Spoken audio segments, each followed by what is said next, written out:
Liza Sila-Lucer is also going to be joining us. And we're now live streaming. Okay. It's good. And let's see. Editor is good. We'll wait till Tone gets back and before we kick it off, even on Ken, how are you doing time wise?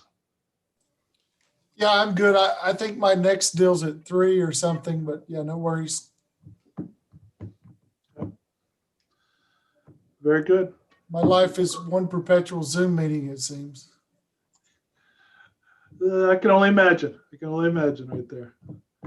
And Paul, thank you for doing this also. Paul Johnson is here. He ran one of the sessions with us along with Dr. Walter Davis. So thank you both for that. Next, thank you, Paulie. How do you do it? It was pretty fun. I forgot how fun these things are. Oh, good. Very good. So see, Liza's here. Excellent.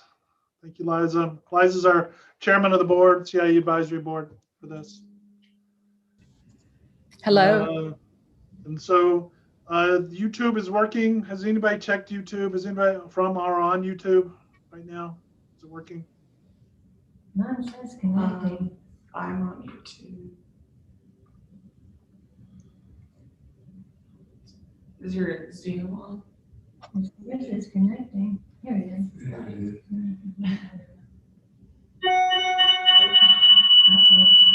You know what? All right, so Tone, where everything is running? Yes. We're on live stream. Okay, so we're live streaming and our Jan and Lawrence, there they are. Yeah. Excellent, very good there. So I think this is everybody. I think these Turn are all the key my stakeholders. audio is off. I turned it off so it wouldn't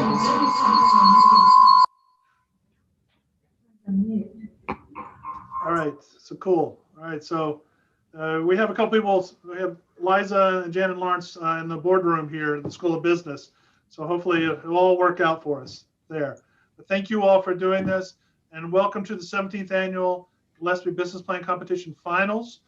We have 6 amazing contestants who've all been through some fire to get to this point. And so we're very excited to have them here, and we're very excited to have all our wonderful judges. And if it's possible, could we just go around and have each of the judges briefly introduce himself before I hand it over to Dean Sari? And we'll just go on my screen here. Ab, would you like to start first, please? Yeah, my name is Ab Payne. I'm from Hattiesburg, Mississippi, a 98 graduate of the School of Business, managerial finance major. I'm a lawyer with an MBA, and I run a family of companies primarily in the post-acute healthcare business. I'm really excited to be here and look forward to seeing all the great ideas. So thanks for having me. Excellent. Thanks for being here, Ab. Stephen.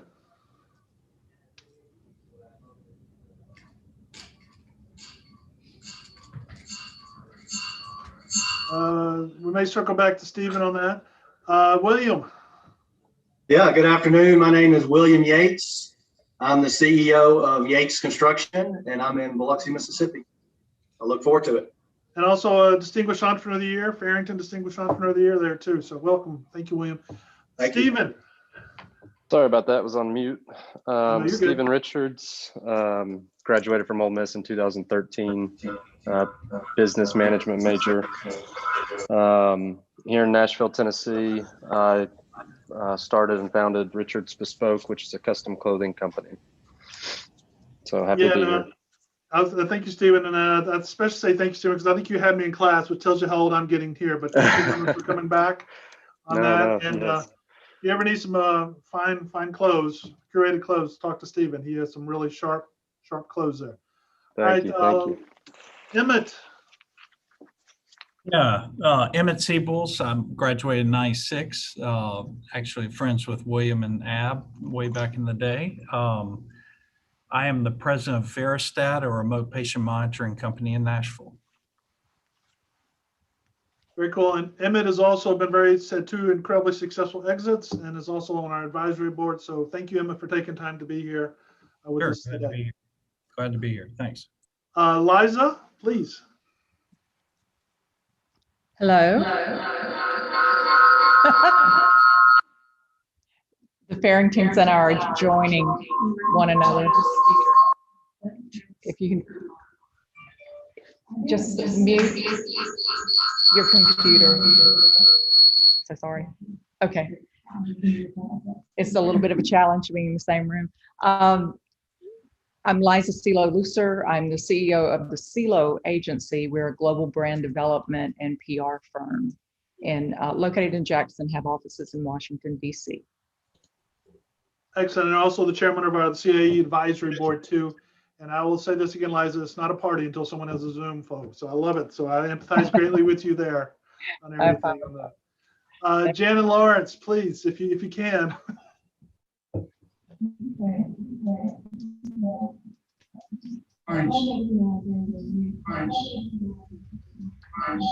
Okay.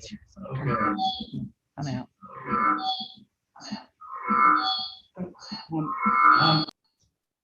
I'm Lawrence Farrington. I graduated in '58 as they were building the Lyceum building, and been an entrepreneur all my life in various things. Started out in the oil business, and just loved Ole Miss ever since I set foot on the campus. And I'm Jan Farrington, his wife. I love seeing this panel because I will have to tell all of you that most people on the panel, your parents are good friends of ours. We know them well and love them all.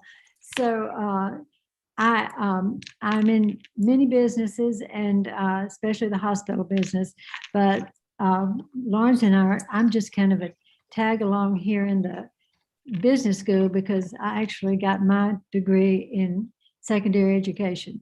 So here I am after wandering around a long time. Well, I was going to say, it's hard to believe you're a tag along on anything, Jan. So just thank you so much for joining us on that. And now I'm going to hand it over to Dean Sirey. Okay, thank you, Clay. It's great to see everyone here. It was wonderful to see folks last night at Boo-Ray, those that could be there, Liza and Jan and Lawrence, outstanding. The one good thing about this COVID world, if you think about it, we did not have folks having to drive, for example, William from Biloxi or Emmett and Stephen from Nashville and come in. So it makes it a little bit easier as far as that goes. So that's wonderful. We could not do this without your support. All of you have given your time, your talent, and your treasure, and that allows us to do what we do to help these young people become entrepreneurs. They are the future of Mississippi. They are the future of the region. They are the future of the United States of America and the world. So allowing these folks to go out there and be successful, that's what it's really all about. So thank you so much for all of you. Your dedication inspires all of us. I agree with Paul Johnson too. This is one of the most fun things I do, watching the entrepreneurship program and the competition, passing out the Farrington Award and doing these amazing things for people who've had so much impact. I recall roughly about a year ago going through one of these things, and I was at home because we couldn't come into the office. I had on a jacket and a shirt and luckily a pair of shorts that nobody could see below the line of the camera. But, it's been a long year in a lot of ways, but it's been a fast year in a lot of ways. We've learned a lot, we've survived, and we've been resilient. And I think the future looks bright. Thank you all for your dedication. And I'm going to try to get out of the way. I'll watch as much as I can. And I know the pitches have been great and the board is great and our faculty and staff are also great. So it's wonderful to be around such wonderful old friends and my new friends, the students, as I see them here on the screen as well. So thank you. Excellent. Thank you, Ken, on that. And so just to follow up, and I believe everyone has the link to the judges category, I believe, for the judges sheet to fill out. And we ask that you try to fill those out each time. If you do not, we'll send that to you, or Tone will send it to you for that. But that, if you can, and if for some reason you're not able to do it, such as for whatever reason, if you can just write down your feedback and give it to us somehow, we will distribute that out to each of the different contestants, to each of our 6 finalists here on that. Is everybody okay with the Google Sheets for judges? Good enough? Okay, good deal. All right. And so I think we're going to start off first with Frumi. I believe that's what my ordering sheet says. And so that's Bria Givens here. Bria, I'm going to spotlight you. And then we will move forward on that. And I'm going to start your video first. And then we will do the video. And then we'll have, I believe, about, correct me if I'm wrong here, but I believe it's about 7 to 10 minutes. Or is it, Tom, what was the actual number? Or is it 8 minutes for the Q&A? 10. Thank you, Rich. Dr. Rich Gentry, my co-director and colleague, is kind enough to keep me on track. That's why the trains do run on time most of the time here. All right, so let's get ready for this video and get started.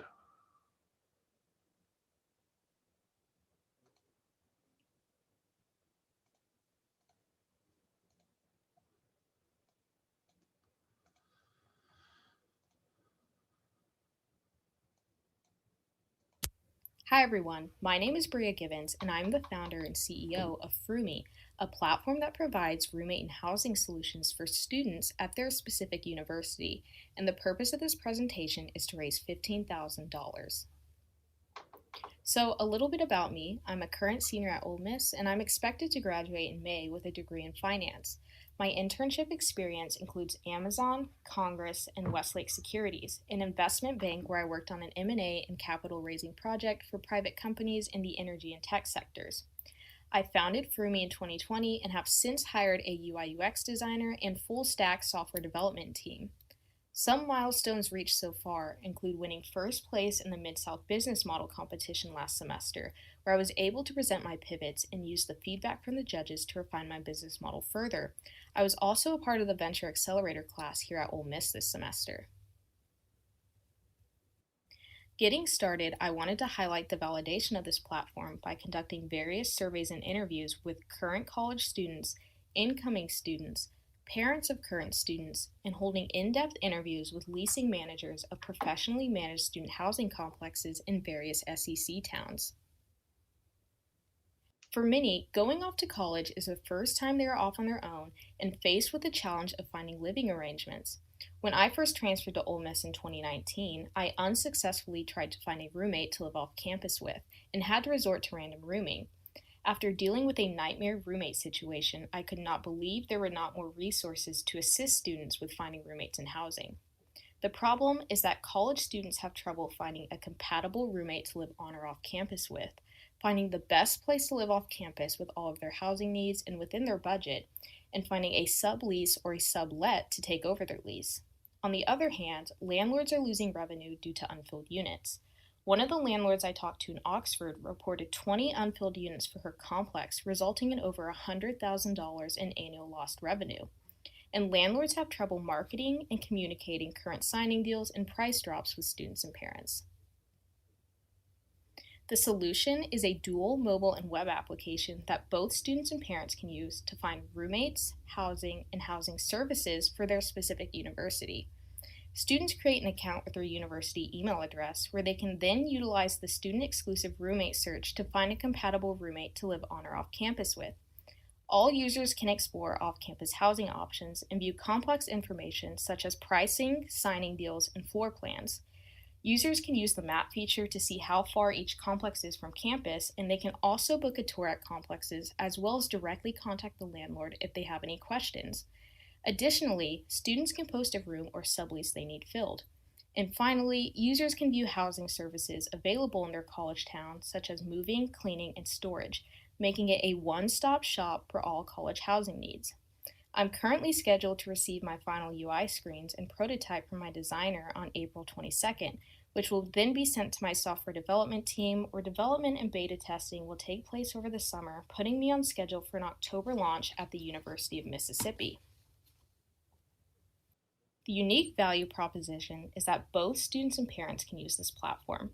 And unlike our competitors, Frumi offers both roommate and housing search options. Students looking for a roommate can link their social media accounts to their profile, and landlords can link their complex's social media accounts to their listing. Also, Frumi offers instant in-app messaging, so students don't need to exchange phone numbers. The initial users will be current high school seniors who have just gotten accepted into Ole Miss and are eager to find a roommate to live in the dorms with next year, as well as current students who are looking to sign a lease for the upcoming school year. The market size is quite large, with 19.7 million students attending a college in the United States. Nationwide, there are 5,300 colleges, and students are spending $100 billion in rent annually, and these numbers are only growing. The go-to market plan includes advertising at campus orientations, on-campus marketing such as flyers and signs, campus brand ambassadors to promote the brand to their fellow classmates, and social media marketing via Instagram and Facebook. Students and parents can use this platform completely for free. The way that Frumi will generate revenue will be by charging landlords a monthly fee between $200 and $500, depending on complex size and corporate holding company, to list their complex on the platform. All complexes will be given a 6-month free trial while users and data are acquired, and they can then sign a yearly contract at a monthly subscription rate. Supplementing the business model, Frumi will be partnering with GradGuard and Dormify. GradGuard is a student-specific insurance provider where students and parents can purchase renter's insurance at a discount directly in the app, and in return, Frumi will get a commission from every policy sold. Dormify is a popular dorm and room decor company where students and parents receive a discount on all items, and in return, Frumi will get a commission from every purchase made through our link.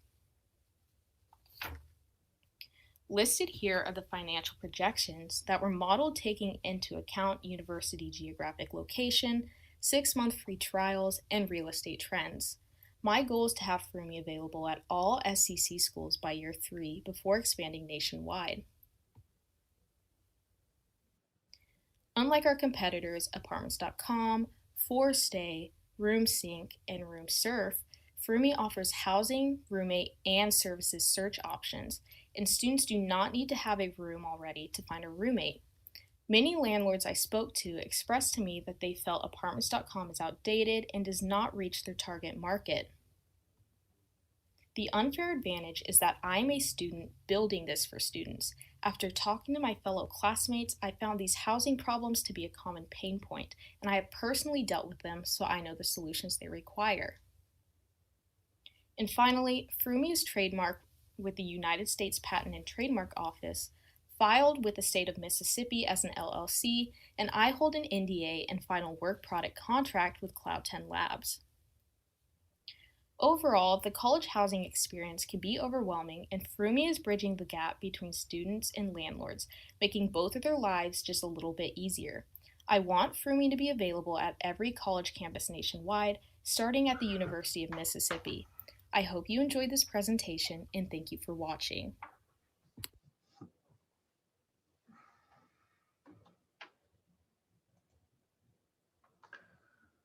All right, judges, please, and Bray, don't forget to take your mute off.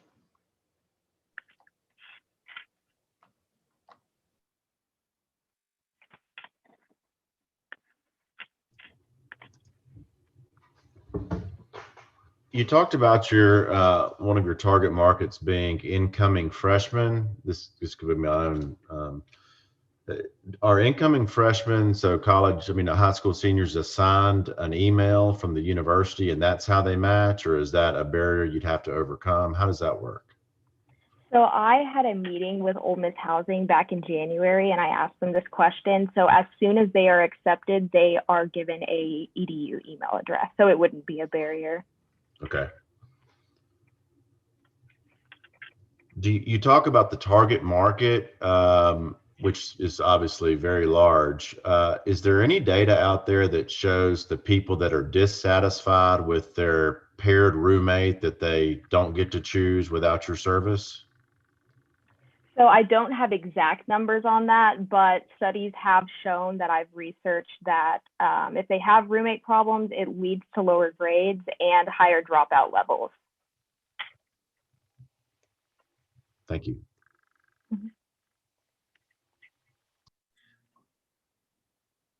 Are any of your competitors sizable? Obviously, I know apartments.com is, but the ones with the roommate search, are any of them sizable, or how big are those companies that you're going to compete with? So not really, because Room Sync, it's specifically for apartment complexes. So you already have to sign a lease somewhere, and they'll let you pair up with someone who else signed a lease there and is looking for one. So you already have to sign a lease to use that service. And then Room Surf, it's all online. They don't have a mobile app. It's unsafe because all of the student data is shown online. You don't need an account to view it. And students have to pay, I believe it's $10 to even use it. And mine is completely free. And do you think with these apartments, early on, you may have to do success fee-based marketing? I mean, more, it's hard to charge flat monthly fees when you have a small audience and people aren't really sure, just building some customer mass. Do you think you'll have to do something more where when you place somebody, you get a fee and then eventually move to the monthly model? I'm just thinking out loud because it's hard to sign up customers when you don't have an audience. Yeah, so I'm going to give them a 6-month free trial first. And right now I have it at the monthly fee, but after I get that web app up, I'm going to be looking to purchase access to these property management system APIs. So Yardi, AppFolio, that these landlords are using. And eventually I would like to switch over to a pay per move-in business model. So anytime that a lead is generated and a lease is signed, we would be able to automatically know through the API, and we would just invoice them monthly. Okay.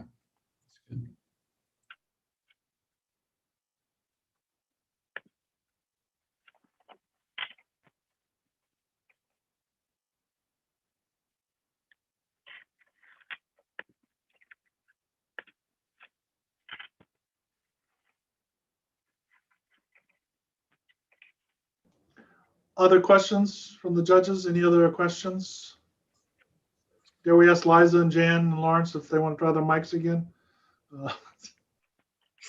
Not a question, but just a comment. Very well done, very professional, well thought out. Thought it was excellent. Thank you. Thank you. Thank you. Totally agree. Very well. Thank you.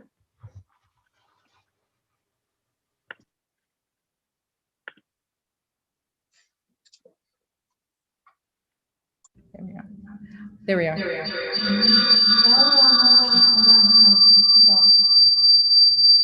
I'm curious about the adoption from the university. Do you, you mentioned that I wasn't quite clear.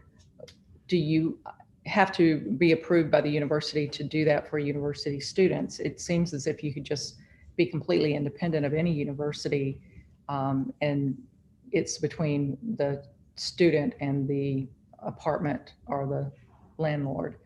So do you need to get the university involved in this? No, not at all. So we can actually verify them through their EDU email address without any permission. But eventually, once the web app is up and hopefully an admin panel is installed, I'm going to be seeking partnerships with universities. So they would be able to partner with us and we'd help them out with their roommates for on and off campus, as well as off campus housing. So eventually I'd like to partner with universities as well. That's smart. Good. Have you thought about, and I might have missed this, who's going to build this application for you? And have you identified who that is? Are they known commodities to you, or are they somewhere else? Or So right now I have an agency. It's called Cloud 10 Labs, and it's based in Southern California. They have really great reviews. I was able to talk to people who have worked with them in the past, and they do mobile and web application development. And with the contract I have, I will own all code, and I also get, it's 3 to 6 months of maintenance from them for free. So I'm really confident in them and the contract I've signed.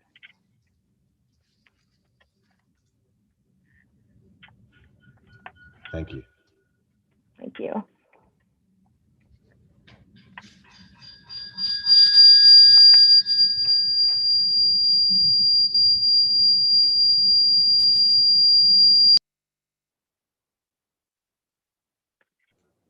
All right, so any other questions from anybody at this stage? A few minutes left, but if we're good, we're good. Anything? Okay. All right, excellent. Bria, really Excellent. nice. I'm sorry, go ahead, yes. I just want to get clarity. Are we supposed to go ahead and fill out the form now? Yes, if you can, exactly, William, yeah. So if you can, go ahead and fill out your forms now, and I'm gonna give you a pause here to wait about it, too. Okay. Liza, do you have another question? No, I'm good. Okay, great. Hey, do we just scan these, or did you say we need to edit them online? There's a form online that you can fill out Yeah. that way, or if you're not doing that, Emmett, you can just write it down and then somehow either scan it to us or mail it to us, and we'll take care of it on our end. Okay, sounds good. Thanks. All right. Anybody else before I say Brea, thank you for a great job? All right. Brea, Am I missing please. something with the business name? Because I'm not finding this on my options online. Let me see here. So Tone, we may have to let you take a look there, but yeah, so this is Froomy, and it is F-R-O-O-M-I-E. This is Froomy. Yeah, it says team at the top, I think is where I put it. Yes, that's correct. That's it. Thank you, Emmett. But on the online submission, I'm not for the drop down menu. Should give you an option up. No, it won't be drop down. You have to type it in. Sorry, Steve. Yeah.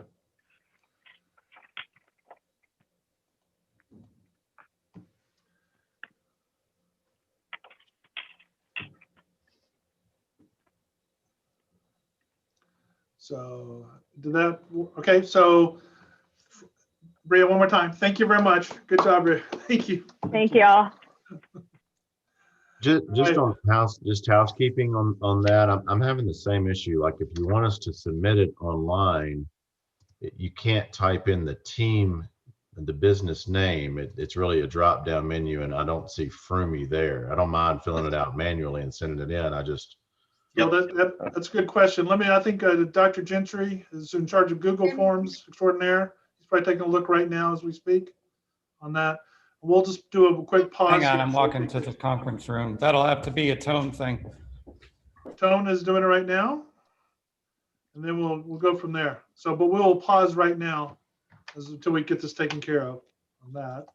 And yeah, I mean, there's 25 businesses on here. I just don't see Froomy on here.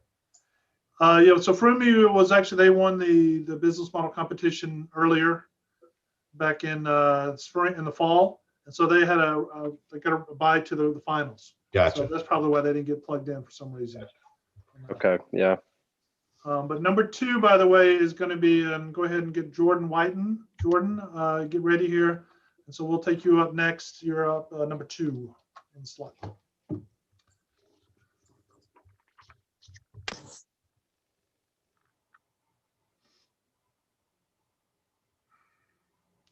And remember, for those of you who are doing this, it's 5 minutes for the video and 10 minutes for Q&A in the finals, the final round. For those of you who are worried about that.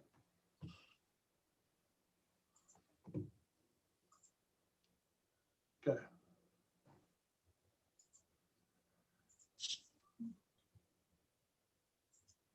All right, let's see, Tone, get it taken care of? Yes, I just fixed it. Sorry about that. Okay.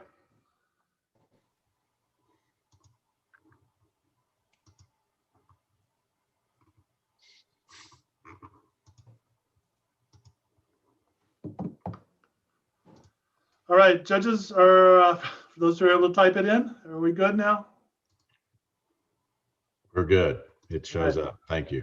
Excellent. Let me get Jordan. If Jordan is still here. Still here, Dr. Dibble. All right, Jordan, excellent. Let me plug you in. Spotlight on you.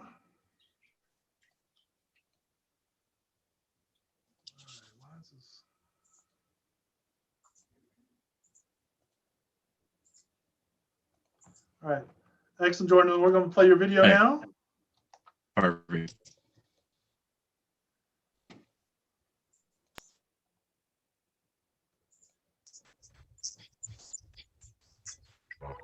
What's up, guys? I'm Jordan Whiten with Hoop Atlanta LLC. I'm a non-traditional student here at the University of Mississippi. During my original stint here at Ole Miss, I was a habitual bench rider on the Ole Miss basketball team. And as I grew up and older into my professional career, I never lost that passion for the game of basketball. That led me to create Hoop Atlanta, where what we do is we provide great basketball experiences for ballers here in the Atlanta area, and soon, a lot of other places too. But Jordan, what's the problem with basketball? There's basketball everywhere. Yeah, well, kind of. So right now, your two options, if you want to play short term, your options are either go to the park with some friends, hope people are up there that know how to play basketball, or hope there's enough people up there, or go to an LA Fitness where you never know how long you're going to have to wait, and you never know if enough people are even going to be up there to play. So the second option is to pay $1,000 to enter a team into an adult men's league. And that's no fun either. That price tag is way too high. And I don't necessarily want to commit to every Tuesday night for 10 weeks. I just want to play when I want to play. And that's where Hoop Atlanta comes in. Low price tag, by yourself, you play when you want to play. No long-term commitment. And for us, this isn't just an idea anymore. We're out here doing it. We established our LLC last year, and since October, we've been running events steadily here in the Atlanta market every single week. Last month, we had our largest month of revenue, bringing in almost $10,000 in the Atlanta and Charlotte markets combined. And as the months go forward, we're only planning on growing that number, and especially growing it with our new markets emerging.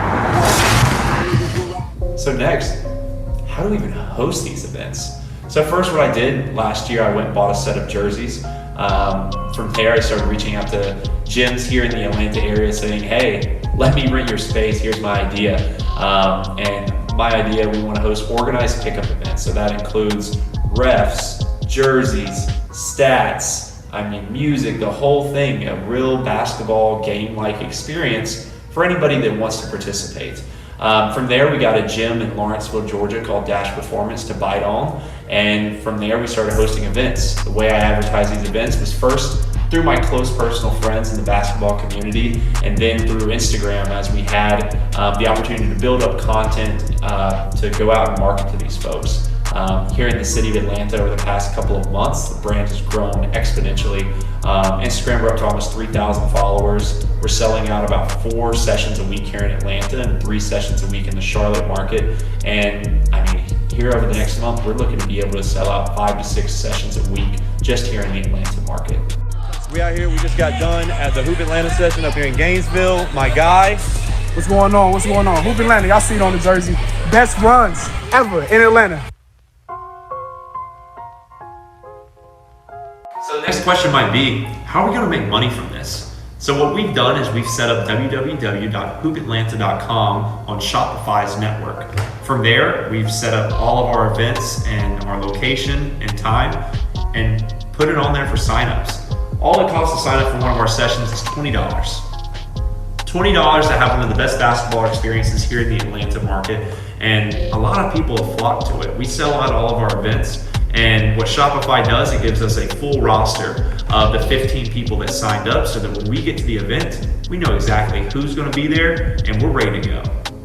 So yeah, now that we've had success here in the Atlanta market, we thought, hey, why can't we just copy and paste our plan into other markets across the US? In January, we started our first exterior market from Atlanta in Hoop Charlotte, which has been extremely successful thus far. Next month, we have Hoop Nashville going up in Nashville, Tennessee. And the next month after that, we have Hoop Texas, which will be launching in Houston, Texas. In September this year, we have plans for Hoop Colorado, which will be based in Denver, Colorado. And from there, expansion is kind of whatever we want to make it. We want to make sure that we're building a strong foundation in each of these markets and providing great basketball experiences for the Hoopers in all these cities. But yeah, we're not just selling a game of basketball. We're selling a whole experience, okay? And players are recognizing that. We're having college players, we're having pros, overseas pros. We've had NBA players come, we've had WNBA players come, and they're recognizing that this is a great time and different from all the other basketball organizations that they've ever been a part of. And when players have fun and they realize that we're putting the game first, they're going to come back. And if we keep our mindset strong on the game of basketball and not just trying to make a quick buck, I think we're going to be very successful in the long term. Thank you.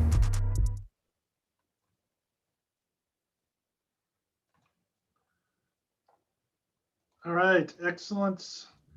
So Jordan, please, any questions for Jordan? Questions for Jordan? Jordan, don't forget you're muted too. Appreciate that. Thank you. You should.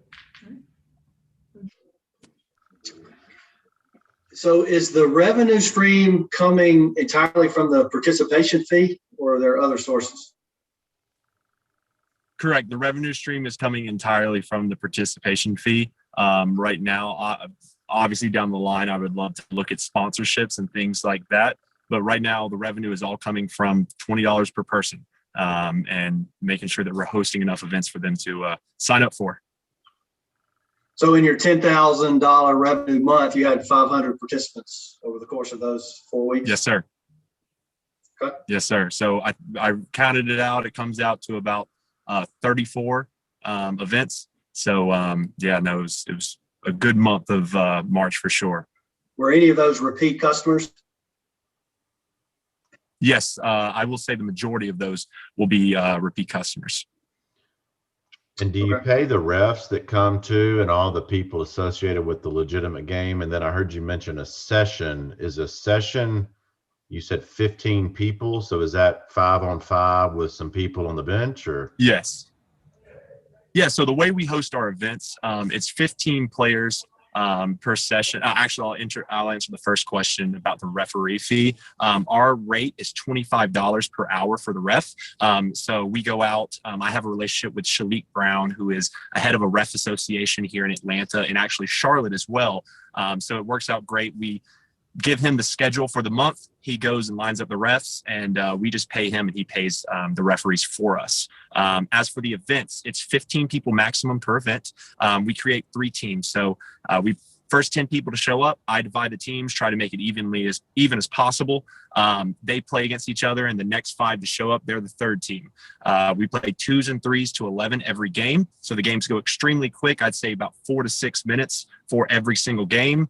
Winner stays on, loser hops off, and the third team on the side hops in. Now, for the winning team, you can win a maximum of 3 games in a row. So that third game, win or lose, you're going to come off the court. So that way one team doesn't run the court the entire time. That's no fun for anybody if one team just killing everybody. How many events can you hold or host each day? Each day right now in the Atlanta market, I have 2 sets of jerseys, and in the Charlotte market, I have 1 set of jerseys. So right now per day, I would say 3 events. We could possibly do 5 if I did 2 events in the morning, was able to go home, wash the jerseys, and run 2 events at night. But that would be pushing ourselves. And right now we're not at the point where we can sell out 5 events in a day. I think down the line, as the brand grows, that would be definitely a great option. But right now we want to make sure we're holding enough events where we're making our customers happy, but also we're still building that demand and making sure we're selling out every single event we host. Are you Can you doing- might have, Can hear. You should. Are you doing this for men and women? This is men and Yes, women ma'am. teams? So right now we have separate runs. So we have runs for men and we have runs for women. And we say that all women are welcome to our men's runs. But things I've heard from different women in the basketball community is a lot of them don't like playing with men. A, it's a different style of game. B, they kind of feel discriminated against on the court, where they may not get the ball passed to them, or if they miss one shot, they're not going to get the ball back. So a lot of women were looking for a women exclusive run, which we've been doing. So March was actually our first month running women's events, and we ran 4 events last month that went extremely well.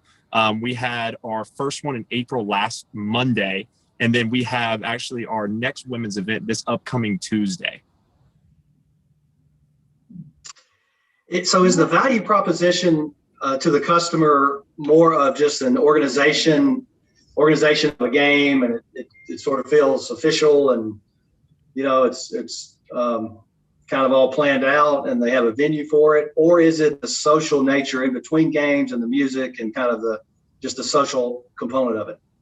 I'll say it's a little bit of both. I know when I first left Ole Miss originally, I took a job in New Orleans, Louisiana, and I didn't know anybody. And the only thing that I had to do was basketball. And I would go to the park, and it was one or two different people there. And okay, I can't play a game. I'm not meeting anybody. But the times that I do remember is when I was able to get a good run of basketball in. It's like, hey, I enjoy playing basketball, but this is actually this is my opportunity to be social and to make friends in this market. So it's a little bit of both. We want to make sure that we're providing a great basketball experience for them that's different from your just regular pickup run or without the commitment of a long-term season and that price tag. But also we want you to become friends. And that's kind of what's been cool to see from an owner standpoint of people that I know did not know each other before the Hoop Atlanta events become friends and do things outside of Hoop Atlanta. And I see it through social media and things like that. And it's just a cool thing to see the community that's been built.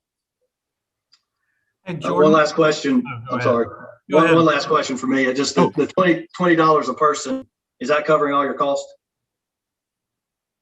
Yes, that's covering all my costs for sure. My cost on average is around $93 an event. So the range is around 65 to 120 based off of the gym fees and mainly the gym fees. And some exterior markets, the ref, it'll cost me about $5 or $10 more, but our revenue for every event will be $300. So we're bringing in a little around $200 per event profit. Okay. So what if the gyms that you're using, are they having to sign a waiver when they come in terms of if one of the players gets hurt or? Yes. So we have waivers for both Hoop Atlanta LLC and we have waivers for the facilities that we're using. So what we do is we just combine the two so that when they come into the event, you sign it. If it's your first event there, you have to sign it. But let's say we have a partnership with the Athletic Club Northeast, which is in Druid Hills. If you come there on this Tuesday, you sign your waiver. Next Tuesday, if you come back to that same gym, you don't have to sign a waiver any longer. It withstands for, I guess, forever. You were saying, Jordan, that you can do about, did you say 4 games a day? Is that right? At max, I think we could run 5 events during a day at this time, but I don't think that's something I would want to do right now because I'm not sure I have the consumer base to sell out all 5 events in the same day. Obviously, down the line, I would want to. How many days a week are you doing it? 4 or 5 or? Right now, I'd say about 5-6 days a week. Depending on market, because Charlotte, their dates change a little bit more than Atlanta. The gym availability isn't the same in that market. They'll have a Tuesday and a Thursday and a Sunday one week, and the next week they'll have a Monday, Wednesday, Friday. So it is a little different up there. But for Atlanta, we're running an event on Sunday and 2 events on Mondays, 3 events on Tuesdays, and then an event on Saturdays. So that's our schedule. I keep Wednesday, Thursday, Friday. I work a corporate job as well. So I try to keep those 3 weekdays to make sure I'm sticking and keeping up with my regular job in school. Yeah. And so you can, it looks like if you did 5 days a week, kind of $300 a game times 4, I think that's in the mid 20s thousands per month you could do. Does that sound about right? Correct. That's per market? Yeah, I think that's the ceiling. Correct. And then are you having to hire new people for each market to run it? So the way that I have it here in the Atlanta market, I actually have one person who is here helping me. And the rate that I pay him is $30 per event. So if I'm not at the event and he's hosting the event, I write him a check for $30 and that adds the expenses, but it is something traveling for work or if I'm behind on school, I have to have. As for my other markets in Charlotte, the way that we've done it is I've had them buy in. So basically from an initial investment standpoint, it costs about $850 for a set of jerseys. It costs anywhere from $45 to $100 for a gym rental fee. And I like them to commit for the first month of gym rental fees, the set of jerseys, and the initial ref fees. On top of that, I've had them do a buy-in franchise fee so that they're invested as well, so that they feel like they've really got something behind it. And so from a revenue standpoint, Hoop Atlanta LLC, that 25% of the revenue coming from these exterior markets go to the business as a whole, and they keep 75% of the revenue for just Hoop Charlotte by itself. Okay, I got you. So it looks like each market could do 250, 300,000 a year with kind of making 60% of that as profit, and at least if you own the market, and then it's a different economics if you go to a new market because you got the franchise. Correct. Okay. Got it. Good job. And for us, so one of our biggest things too on those exterior markets is that we want to make sure we're first in the market, because here in Atlanta, what we've seen, we're a new concept for basketball. There's not really anything out there like us. We have competitors with fitness centers and with seasons and things like that, but competitors have come up and they have not had that much success, because I feel like here in the city of Atlanta, people just view it as they're copying what we're doing. And being first to a market, I think, is extremely important for us. So when we have the resources and we have the people with that basketball background, we really want to go to that market. And Charlotte, Nashville, Houston, and Denver are the ones that have made sense. And hopefully we can go in there, set our foot down, establish ourselves as the organized pickup brand in the city. And from there, it makes competition a lot harder to do what we're doing. Okay. All right, excellent. So that's our 10 minutes on the wrap up there. If there's any last minute closing questions on anything from the judges? Just a comment. Nice work, Jordan. Well done. Thank you, guys. I appreciate y'all for being here too. Thank y'all. Excellent. Good luck with everything. All right. Yeah, Appreciate nice job, everybody. Nice job, Jordan. Thank you very much for that. Good job. So judges, fill out your sheet on for Hoop Atlanta. And next is going to be the third spot. Coming up here is Dr. Premalatha Balachandra. I'm sure I mispronounced that, Prema, and I apologize. You can call me Prema, Dr. Ribral. Yeah. Thank you. I go by Prema. We get you organized here. Thank you. All right, so there you go, Prema. You're going to be in the spotlight. Thank you, sir. And let's see, we'll wait till the judges do their work, their magic.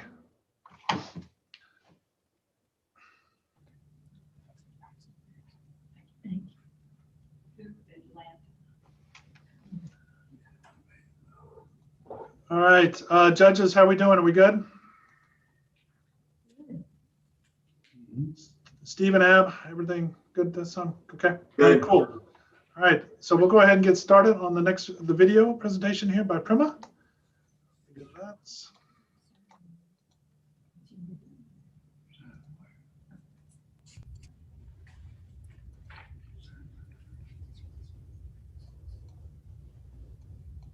I'm Dr. Prema, a biomedical scientist at Olympus with a PhD and 25 years experience in the medical field. Do you all know when you go to doctor's office for your blood work, your samples sit there for 24 hours, losing its integrity before getting analyzed in a medical laboratory? We have 100,000 population, 300 healthcare providers, but we don't have any single diagnostic laboratory in town. Why? It's not cost effective for a physician's office to set up their own laboratory. We have a great news for you.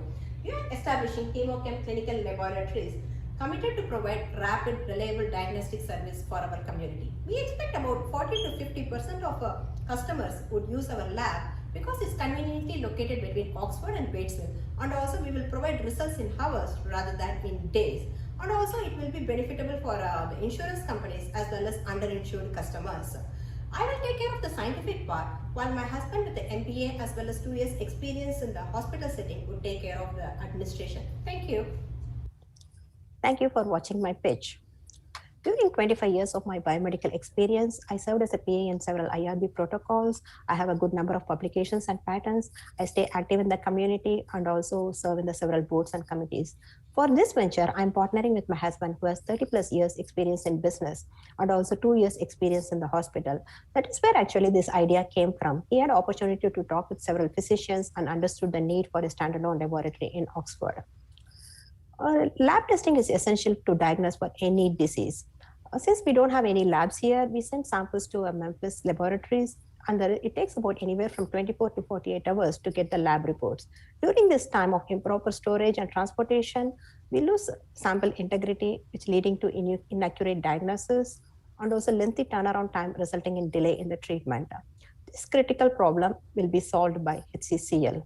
Our value proposition includes a convenient location, scientist operated, fast turnaround in hours, not in days, mobile phlebotomist who can visit elderly care facility or home to take blood samples, affordable prices for uninsured and underinsured, and also overall health and wellness. We analyzed the market size. We have about 380 healthcare providers in this area for a total of 100,000 population. 13 to 80% come under 65 plus age group. They are our early adopters because of the convenient location and easily accessible facility. In addition, we have a 28,000 floating student population who have potential for wellness screening. Regarding market potential, we believe 50 to 60% of Lafayette customers would use our facility, and also 10 to 20% from other counties.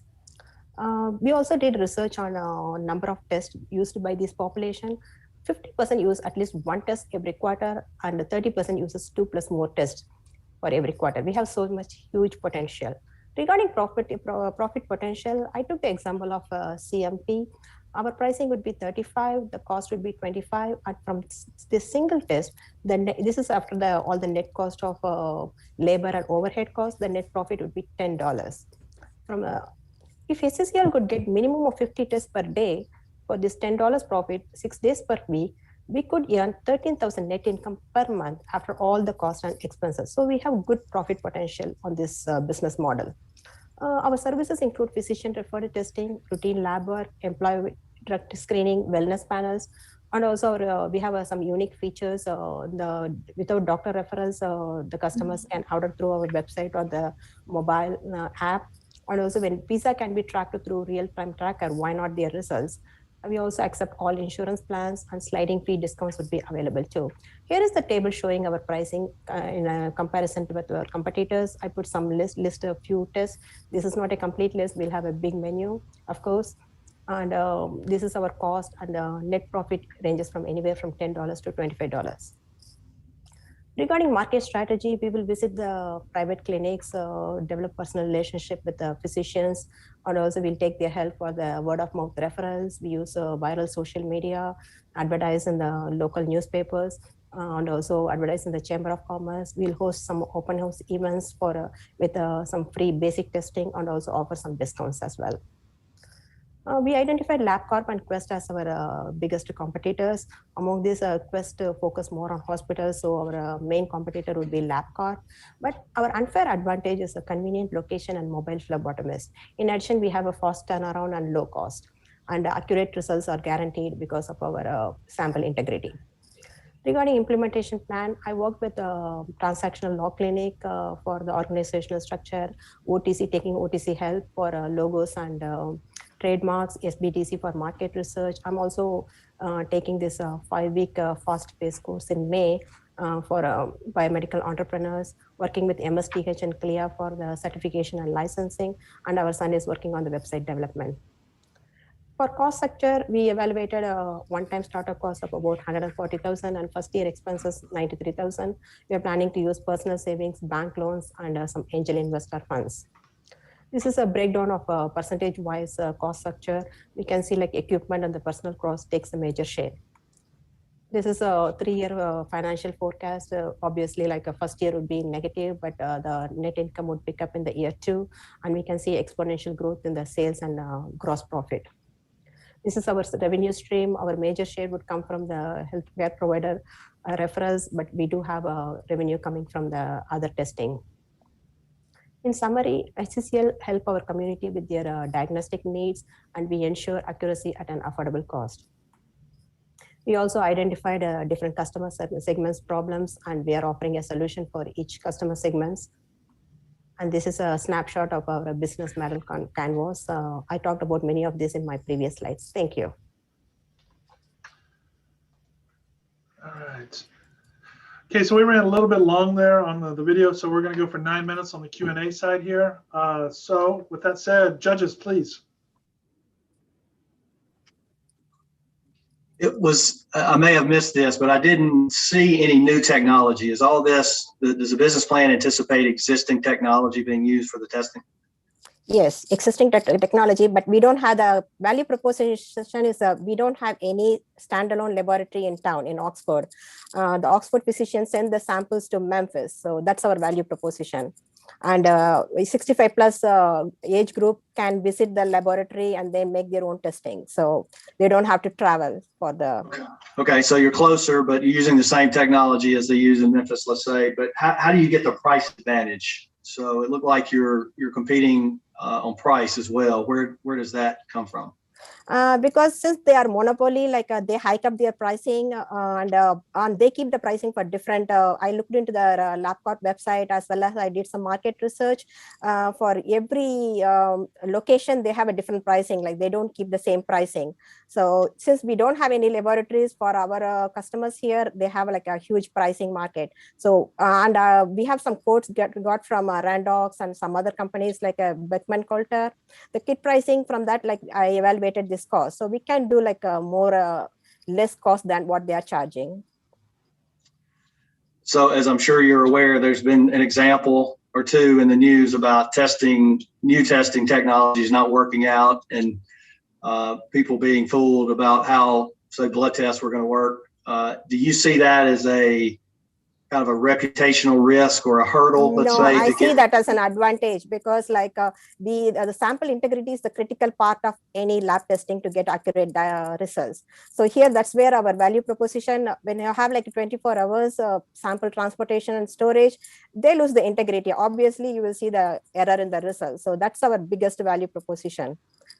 So we are going to have like collect the blood samples from using mobile phlebotomist, or they can come and give the samples and we can do it in fast turnaround, like within hours. Okay, thank you. Thank you, sir.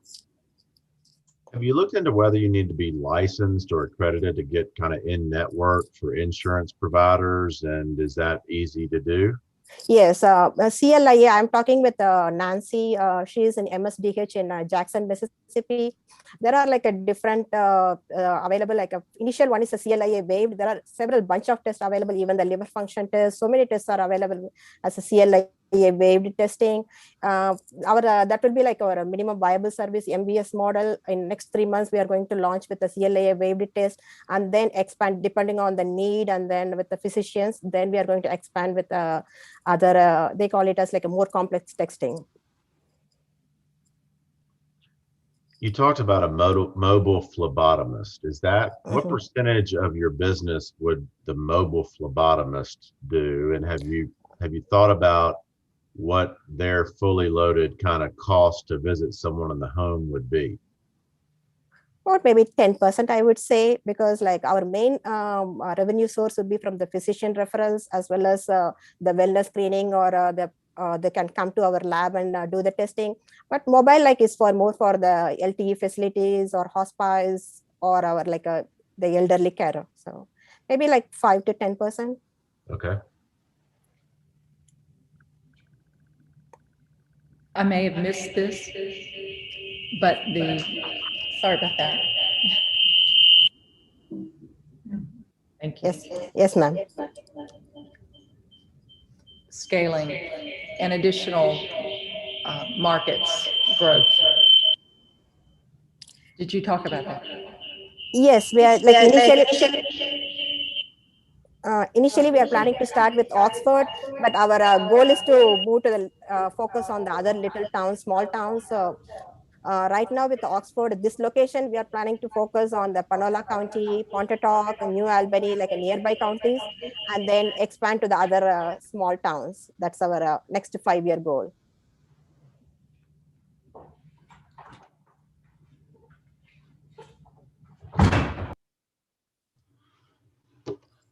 Obviously, your selling point is that you can get it faster results than if you have to send it to Memphis. Have you done any market research on if having faster results is actually, I mean, obviously, I don't want to sound like it's not wanted, but I mean, you know, are most conditions, do they need faster results, or is this just a specific few instances that the faster result really means something? we talked to a few physicians here, like my gynecologist, even Dr. Gillespie in our university facility, and one of other primary care provider, Dr. Gillespie. They all like that because they wanted to start the treatment as soon as possible once they know the results. So they don't want to wait on their patients to, that's like kind of getting risk if they are delaying their patient's treatment. So they liked this idea. And your turnaround would be like a day? Like about 5 to 6 hours.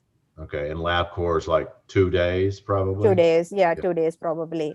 Because these, whatever the instruments I'm planning, this can do like about 400 tests in an hour. So probably even like if we have more samples, then we can turn it more faster too.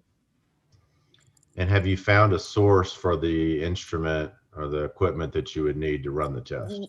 Yes, initially for this minimum viable service, we're planning to go with Abaxis. That's kind of like a very a basic test. But I have a quote from Randox, and then the Beckman Coulter AU400. These are the a standard instruments for the standalone laboratories. Hospital, obviously they use Siemens and other ones, but these are like Randox. These are like good companies. And then I even visited laboratories in Memphis, like a standalone laboratories, and because whenever we get the quote, we ask them to go and show their product. So we talked to many medical technologists in Memphis also, the lab directors. They are happy with these these two models, analyzers. Thank you. Thank you. Where in Mississippi, where does LabCorp have testing facilities? Is it only in Jackson, or are they spread out throughout? Or for us, like here, they are sending to Memphis. I see one a location in South Haven, but I don't see a kind of a address or anything. But when I talked to our physicians, they said they are going to set in. They are sending in Cordova, I think, in Memphis. That's where the closest location we have. Okay, so they're not. So they're. I'm going to make an assumption they're covering major metro areas or suburbs of major metro areas, and then the mid-sized to small town is more. Yes, sir. Okay. Okay. Even Tupelo, they don't have one. So, but they do I saw a Quest focus more on hospitals. When I did the market research, I saw a LabCorp is the one who focused more on the clinics, and the Quest focus on the hospitals. Okay. Financially, you're projecting to net about $136,000 a year. Is that? Yes, sir. Yes, ma'am. Do you have additional revenue streams you can bring into that to increase? Yes, we are planning because now these days, everybody is very focused on their wellness. Even the students after going to the gym and all that, they would like to know their wellness screen. There is several wellness panels available at different cost.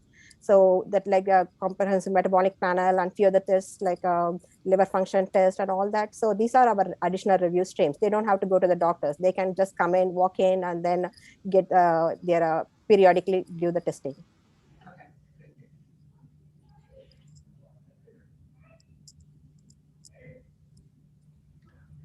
All right. Any last questions here before we wrap up the Q&A at the back end? Okay, great. Thank you all. Prema? Thank you so much for judging. Thank you. Thank you, Prema. Great job. Great job. Thank you. Good job. Thank you. All right. So as the judges fill out the forms there, next up are going to be Austin and Michael with SageApp. They're going to be up next on that. So get ready. And let's make that spotlight to them. And while they are doing this, and the judges are filling the form, just want to remind everybody, all our contestants out there, since you have made the final round, this is the money round. So you will at least get $1,000 for your team for that. So and second place is $5,000 and first place is $10,000 with additional prizes from the Colbert Award, Colbert Technology Award for $5,000, as well as the Lynn and Ron Samuel Student Entrepreneur Award for $5,000, and also the Stephen Rowell Award for $5,000 also. So congratulations again for making it to this round for that.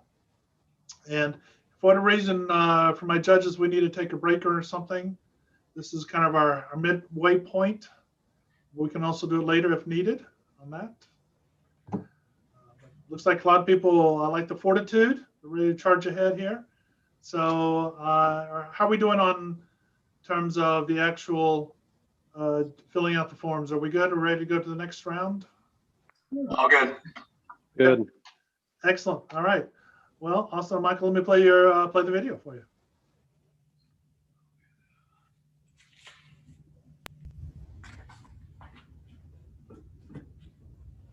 I'm Michael Valencia, and my associate is Austin Wallace.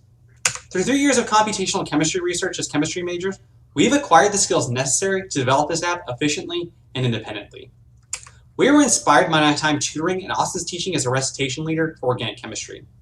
Therefore, our perspective as both students and teachers illuminates our goals. But what are we developing? Well, let's take a step back and look at the issues with online learning. First, a cursory Google search reveals worrying results. Only 3 of the results show positive sentiment. For many of you, you likely haven't taken an online exam recently, if at all, so what do they even look like? Well, some of them look like this, and some of them look like this too, which is the same thing, but just a different interface. It's functional, but it has no engaging parts or resemblance to an actual exam. And these issues have been exacerbated over the last year. In a study of over 3,000 students, the result was that students are unsatisfied with online learning. And we've identified these issues as the most pressing. Number 1, interpersonal relationships. Students have been relegated to, as one professor called them, black boxes of doom on the Zoom screen. Second is slow grading. Grading free response questions uploaded as images make it hard to read and also to give feedback. Third is cheating. Handwritten work and free response questions are more difficult to cheat on than multiple choice questions. Finally, problems that require calculations consist of tediously taking pictures of the work, uploading images, and submitting a PDF via email. We've also identified 3 characteristics they share in common. First, they're pervasive. All students grapple with them, especially now. Second is institutional. Technology companies are stuck developing the same platform over and over again. But best of all, these problems are solvable, and we aim to do just that through Sage App. Now, how pervasive is this problem? Well, there are only 35 million students that are possibly struggling, and that's over 10% of the US population. Now imagine we had a better way of taking exams which can improve learning. Well, we came together and we made Sage App, and here's a short demonstration of some of our features.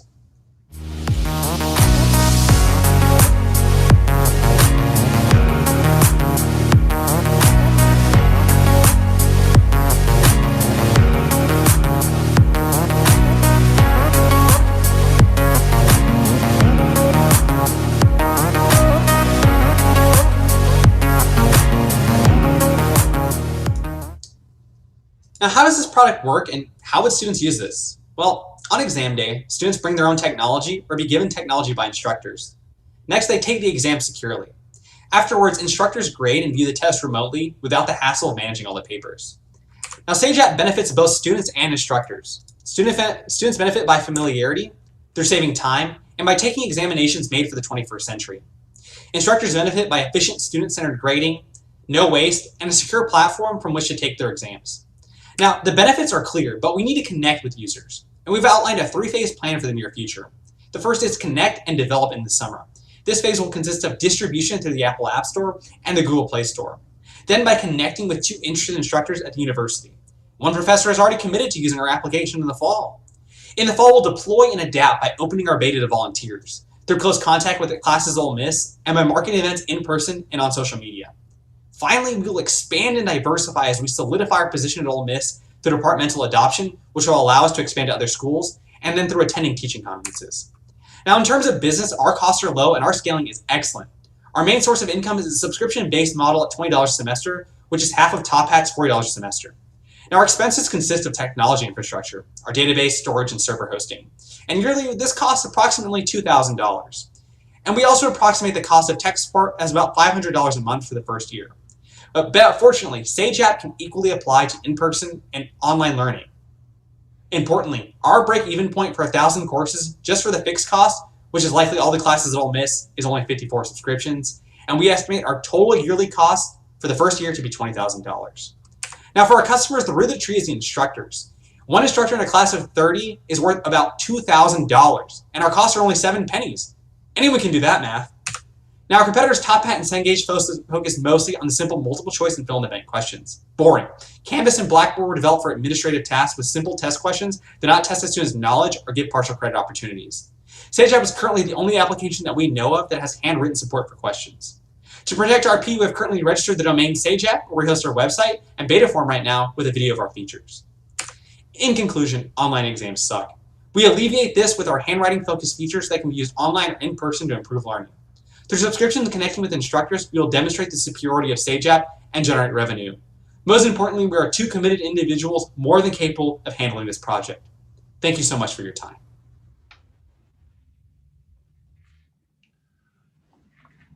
All right, excellent. Judges, please.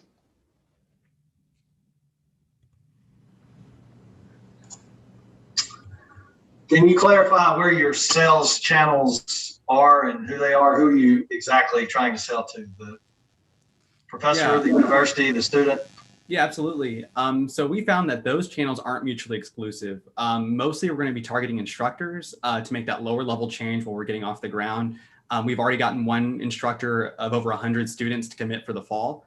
And through that, it'll allow us to develop our departmental changes by getting more professors interested in our product and then working with the university to get that adopted more widespread. You get an instructor to agree, the university pays the fees, I assume? No. So it will work through, similar to like Top Hat, professor chooses a software for students to have for their homework or their exams. And then the students will be paying a subscription service. For us, it would be $20 a semester, which is half the cost of our main competitor, Top Hat. And these are fees that are mandatory for courses. So it's not like a student can just opt out and say, I'm not going to buy the software. Okay. I did not know that. Okay. Thanks. Yep. And is it basically a handwriting conversion opportunity where you write it and it converts it to text that then is inputted into a form that professors can grade? So the handwriting was meant to show derivations or essays or things like that on, we can implement optical character recognition, but really it's the student's handwriting that allows professors to grade it and to make sure that students aren't kind of copying off their work too. It really lets you develop those partial credit opportunities. And that's really where we're headed for this project. Gotcha. Okay. So help walk me through the sort of the mechanics. So the professor, you're trying to convince the professor this is a better way for testing, but then it's really going to require more grading, right? So they're going to be actually looking at the writing and more grading and more time taken than less. Well, yes, if you consider it from the current boring and unsatisfying options of just blank multiple choice or fill in the blank, those are very unsatisfying for most students, as we showed in the survey. The paper exams allowed you to actually do your long calculations, especially in STEM or mathematics, or accounting really.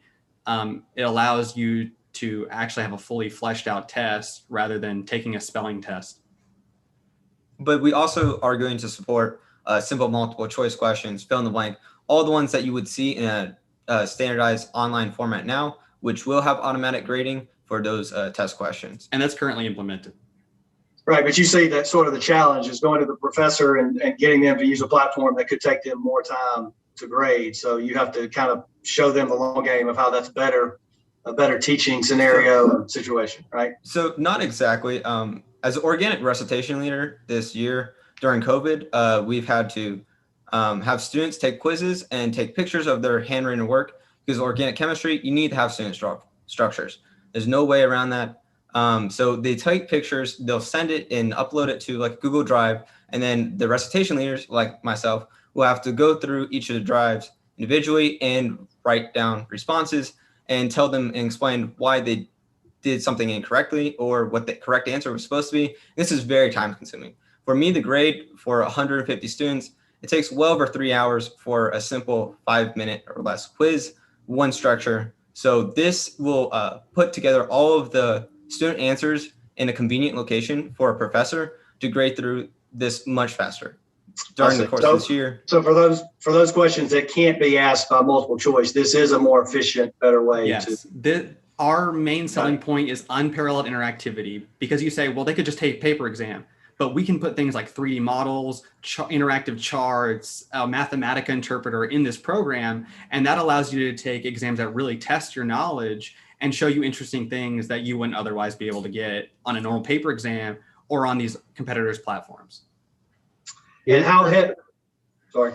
Sorry, I was just gonna, is there a competitor in the market that you think does this currently? No, there is no one else that supports handwriting or other like 3D models or interactive charts like that. And where do you find what service builds this out? Where do you outsource it to? No, we are developing this. Okay. Completely, and we've done so thus far.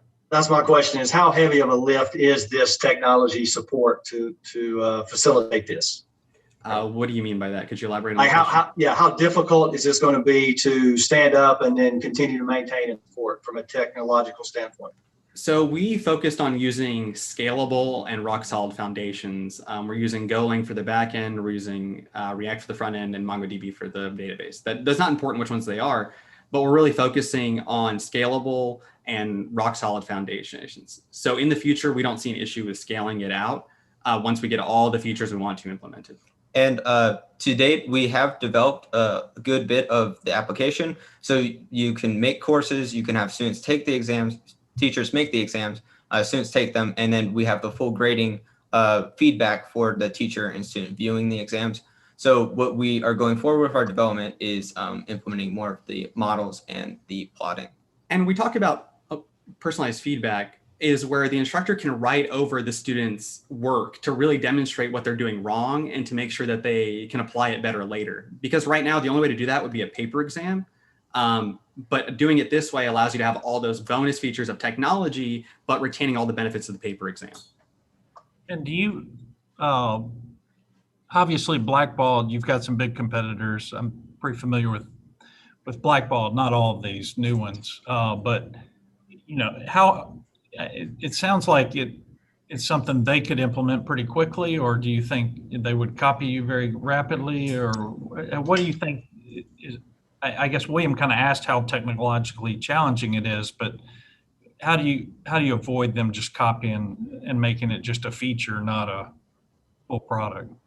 So one way we're solving this problem is through getting our provisional patent, and then in the future we'll upgrade that to a full-blown patent. So that will give us licensing options for our software for implementing the handwriting questions in the 3D models and the charting into these other platforms if we so choose. But we are also going to be building out our own marketing team as well. In your example of the 150 tests that take you 3 hours to grade, what does this take that to? So this would drastically cut it down. I would say less than an hour to grade it, because I would be able to write on the students' quizzes directly, draw the structures, instead of putting two-dimensional structures into plain words. It takes a long time to think about how to describe it and describe the locations as well. So if I can write in a specific location, point something out directly, it would dramatically cut down the times of grading. And I know that not just us have been struggling with this issue all throughout STEM. One last question for me. As a testing platform, are there any security safeguards that you guys have thought about and need to be put in place? So as far as security goes, we're going to implement screen recording and also audio recording for that. But for online proctoring, we are going to probably use things like Proctorio that have already developed the software for this. But mostly when we're doing in-person exams with tablets, they will just have the teacher proctor as normal. Also, you won't be able to, if it's an exam, leave the application on your tablet to say go to Google Chrome or something like that, and then look up the answer, and the teacher would never be the wiser. It locks you in the application until you submit that exam. Got it. Thanks. Nice work. Thank you. Yeah, good job. And I just really want to emphasize our scaling. 7 pennies for a course of 30, which we think is really conservative. Class sizes are a lot larger. It just shows that we really have a lot of room for growth. Every class is an extraordinary margin.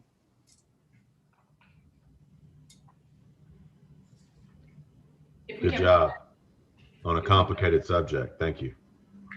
Liza, would you like a question? If there's enough time, Clay, could you just help me understand how you're going to reach every teacher in America, every professor in America? Yeah, absolutely. It starts at the ground level with the one instructor that we have in the fall. We're not going to, call in institutions and tell them, hey, we've got this great new app. We're going to start with the instructors here at Ole Miss, and we're going to work with the chemistry department because that's the one we're most familiar with. And once we get a departmental adoption, we can work our way up to the dean of students or even talking with the chancellor. And once we've really solidified our position, as I talked about in my third part of the marketing strategy, we can expand to other places. I'm from Nashville. So there's a lot of great schools there that would really benefit from this technology too. And one other way that we plan to reach these teachers is through attending teacher conferences and trying to get more people involved in this. So that would be at the high school level and also community college levels as well. And we're also hoping to implement, or we will be implementing a free beta in the fall to really get those focus groups going and to really refine the application. But as it stands right now, the app is almost a closed cycle. Liza, do you have a follow-up question? Because that is time. Or do you have any other follow-ups? Okay, excellent. Well done, Austin and Michael. Good job. Good job. Thank you so much. Thank you very much. Nice. All right. Now up next is Rail with Graham. So Graham, I am going to try to find you. Put you in the spotlight. There you are. No, you're good. You're good. I see you. You're good. Put you in the spotlight here. There we go. For that. And we'll give the judges a little bit of time here to write down their magic, work their magic. Get your video going. Nice job making your bed today, Graham. I like that. It's a good call. Good catch. Good catch.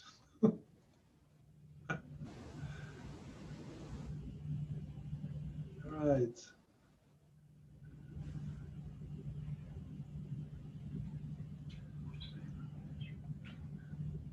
How we doing? Ab, Stephen, you're my canaries in the coal mine for judging, writing everything down. How's it looking? You guys good? Maybe 30 more seconds. Okay, definitely. I'm good. What was the name of the last one? App. Yeah, the last one was a Sage app, by the way, Jan and Lawrence. So Sage app.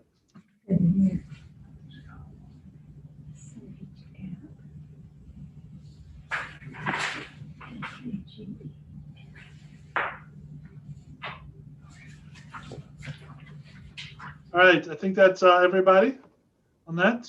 Okay, so we'll start the video on that.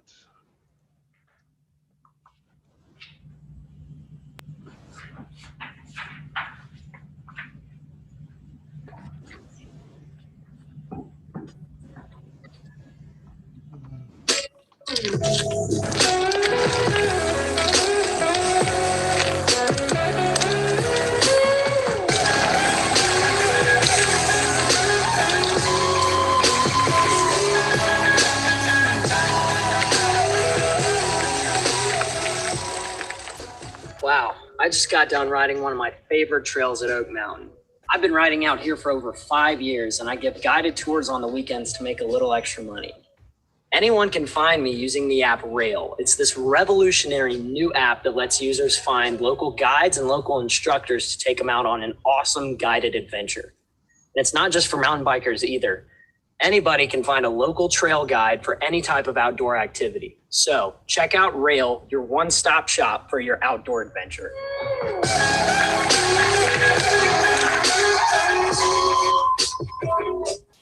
Awesome. Well, hello, judges. My name is Graham Day, and I'm here to tell you about Rail, my business plan to guiding customers to their outdoor adventures. So you saw in my video a little bit about what Rail does. It's an app that connects customers to guides so that they can experience the outdoors in a safer and frankly more fun way. So a little bit about me. I'm a 20-year-old sophomore here at Ole Miss. I'm studying marketing and entrepreneurship, and I've actually won 2 business plan competitions with the idea of Rail. I placed first place in a competition my senior year for $4,000 in scholarship, and I placed second place recently in the Land Shark Tank competition. But I didn't come here to talk about me. I came here to talk about Rail. So who's Rail's target market, our total accessible market?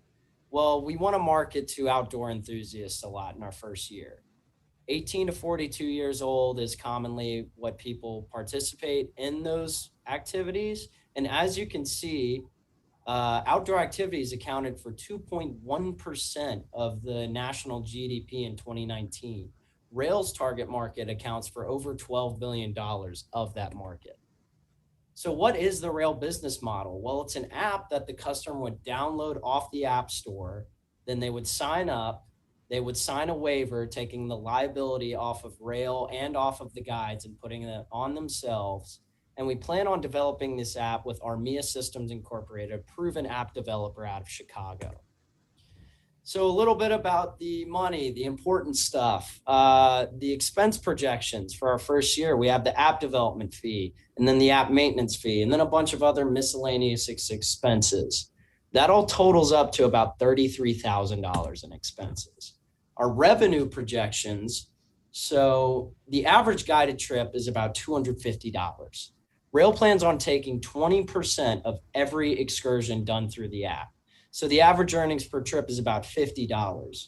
As you can see, I have a 1 through 12 listed here. That's 1 through 12 months of the year, and how many we would project as we went through the year, how many trips we would get. So 1 a day, 7 4 a day, 12 7 a day. After all those trips, if we hit those goals, we would have $67,000 in revenue for that year. After donations and philanthropy, that's a final net profit of $30,000. That means Rail is a 51% company. We're making $51 per $100 spent. That's huge. And after our first year, we don't have to make the app again. So it's a 28% annual expense reduction, which is huge. So here I've listed some challenges and some solutions that I came up with for Rail. Liability, we would have a hold harmless clause that our customers would sign when they sign up for the app. Accountability and emerging competition, we have no competition. Rail is the only company that would be doing this. So here's where I ask for your vote. Proof of concept, Angie's List, Thumbtack, companies like that pair professionals with customers so they can reach whatever goal they're trying to get. Let's get their light fixed, or let's get their lawn mowed, whatever it may be. Rail does the same thing just for outdoor activities. It's a lot cooler if you ask me. I have huge goals for this, and I want to start Rail, and I'll do anything to do it. So I'm asking for your vote. Thank you so much.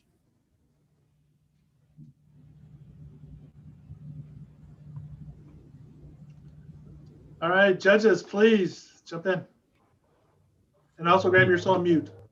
Got it. Thank you. Can you give us an example of an activity that would need to be guided around the Oxford area? So the Oxford area, you have a little bit of a mountain biking scene. I'm a mountain biker myself, more hiking and such. And where Rail would be kind of a great avenue is when I got here, I had to go find the trails and such for the level of riding I like to do myself, which frankly, I got lost a couple times. It honestly turned me off a little bit to all of the stuff that I could do here. With a guide or someone who is local, who loves doing that activity in this area, they'd be able to show you the best places to do it, the areas that you want to avoid and such. So in the Oxford specific area, that's where it would be really useful. Thanks. Talk a little bit about your psychological profile of a typical customer. So I'm hearing, it's someone who likes to go on an adventure and do something outdoorsy and, kind of go out on their own almost. And it seems like it's sort of counter to wanting a guide. It's almost like they want to, your typical customer would want to go on an adventure and, not be guided and sort of let it kind of go wherever it goes. So talk about how you can show them what your sales pitch is to say, hey, no, you need a guide because of this, this, and this.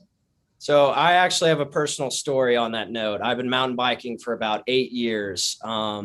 I also love kayaking, fishing, any outdoor activity. But when me and my coach went to North Carolina when I was 18, it's a great place to ride. We rode in one of the best state parks in the country to ride mountain bikes, and we got lost for 12 hours. did over 60 miles on a mountain bike, and did about 6,000 feet in elevation. So we ended up getting back to the car at dark, where I know for a fact that if we were riding with a local or a trained guide, someone who knows the area better, we would have had an amazing time. But we got lost, and we wanted to go out and do something that we really enjoy. But with a guide, depending on, I wouldn't pay for an expensive guide, but someone who's trying the sport, or someone who's doing a luxury trip to maybe Utah or a different area, would want to pay a little bit more. So having a guide on hand really helps you understand the area, because if there's one place that's easy to get lost, it's the outdoors. So. Got it. Thank you. Hey, Graham, you mentioned, I think you said $250 per guided trip. Is that right? Was kind of the average? That is the average. So Rail would not force our guides to charge a specific, fee. It would be up to them. We would take 20% of whatever fee they're charging, but the average trip per the day for our target market in those specific activities is about $250. I'm just curious, where did you find that? I'm not familiar with guided trips costing quite that much, but I'm not as athletic probably as you are. So we actually found that on the website, the outdoorindustries.org. They do a lot of their studies based on outdoor activities, how large the market is. That's how I found out how big the market was. Yeah. And they actually had average spending per those specifically guided activities. And how are these guides getting business today? How's most guides get their business? So that's the problem that Rail is solving. These guides, their passion is doing whatever outdoor activity. A fishing guide, their passion isn't starting a well-run business, it's fishing. So they run through not so great websites, business cards, pamphlet ads, all just kind of not general marketing that Rail brings to them. So we're increasing their customer base while also them being able to work through an application that's easy to use. Okay, thanks. Graham, so my husband and I really enjoy hiking, and we'll go up the mountains and do all this stuff. Well, he is the last person to say, yes, let's get a guide. We have this map. Anything in there for the guys who just do not want to have a guide, for the consumer, for the hiker? Will you have anything? So we do have, the app would also be open to coaches and instructors.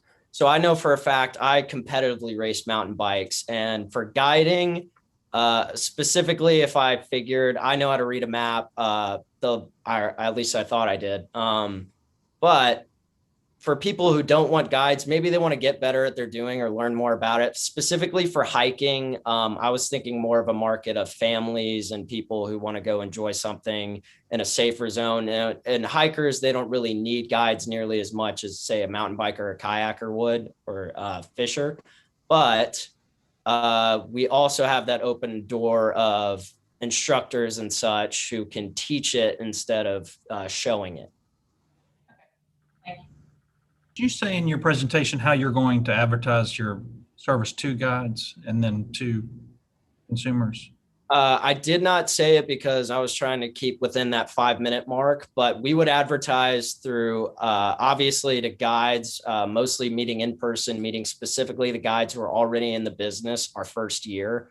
Then we would be able to market it to other guides, and they could find the app instead of us finding them. But to marketing to consumers, we would do a lot of it through social media, Google ads. So say you're going on a mountain biking trip in Utah and you want to look up, best place to ride on Google. Well, Rail would have an ad right there on the top of Google saying, hey, you need a guide, use our app. And you had that in your cost estimates, Google AdWords and all that? I didn't have specifically Google ads mixed in. I did have mostly social media. These are all first-year benchmarks. So obviously you need a little more capital to be doing massive ads like that, but that would be in the plan, but it was not in my presentation. Okay. And Graham, kind of piggybacking a question that was asked earlier, say somebody wants to go on a hike with their fiance and they're planning on proposing, but they don't want a guide with them. Is it not something that you could implement almost in, when I go to big cities and I don't know where I'm going, I have to use walking directions via Google. Is there anything like that for trails? Because I know reading a map, but if you had turn by turn directions almost on your phone for trails like that, if something you didn't want to have a guide, especially with a lot of guys that are stubborn and think they can get anywhere. But something that could help out to where it's, it's still more of an intimate feeling of wanting to go hiking with perhaps your significant other, but you don't have a guide with you. Is that even possible to have, walking trails, kind of like walking directions in cities? Yeah, so you can get directions. There are apps that geographically locate you and tell you where you're going. But the problem is you need a cell phone connection or an internet connection to be able to use them properly. And a lot of times they're not completely accurate. They're working off Google Maps, which I'm sure we've all been lost working off of that app plenty of times. So the problem being with general directions, yes, you could contact a guide. They would all be independent contractors who can run their own profile within the app with a 5-star rating system. And if someone wanted to contact them and say, hey, I just need directions and you sound like you really know the area, I'm sure they'd be willing to work with that person. But they are independent contractors, so we cannot specifically tell them what they can and can't do in the terms of charging and rates and such. And what basically, if we said, oh, yes, you have to give directions for people, then they could say, well, I'm not going to give directions for anything under $100. In that case, it wouldn't really make a lot of sense. Great. Thank you. Is there any competitor that you see in the market currently, or is this? Absolutely not. The only relative competitor are luxury trip planners who plan these, maybe an outdoorsy trip who they do, they're charging $4,500 for a full-blown experience, housing and all that such. Rail has no direct competitor in this market. Any thoughts on recurring revenue? I mean, if you showed me around Oxford, then I wouldn't need to call you again. Would I use rail if I went somewhere else and that's the recurrence? So yes, the recurring revenue end of it would, if you're a local using the app where you live, you probably wouldn't need to use it more than once or twice. However, when you are traveling, there is a very large market for these guided tours. The same way you look at hunting and fishing, they're done through outfitters, not independently. Thanks. Good idea. All right. Any last questions for time has just expired, actually. Any last questions on the Q&A for Graham? Right. Good job. Excellent, Graham. Nice job. Thank you very much. Good job. Good job. All right. Okay, and we have one more, and that is Tyler. So Tyler, I'll get you up here. Dr. Dibrow? Yes. It's the feminine design, Caroline. Oh, I'm sorry. I don't know. Showed up differently in the Tone, could you look at the spreadsheet then and also send me the correct link? Because in the spreadsheet it is Tyler. Not to take away from Femina Design. You guys are, I'm sure, great. We'll be up here shortly.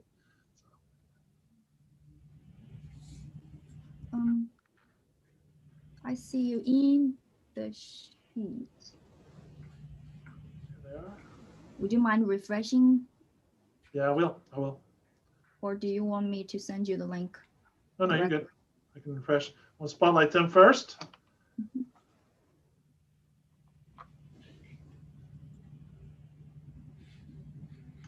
Yeah, it showed up, Tony. Anyway, we're good now.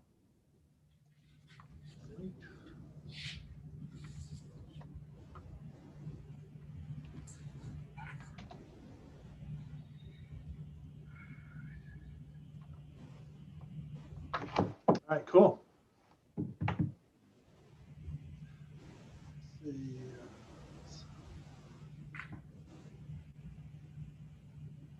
Yeah, nice coordination of the seating arrangement there too. I'm sure you do this for the other ones. That's really impressive.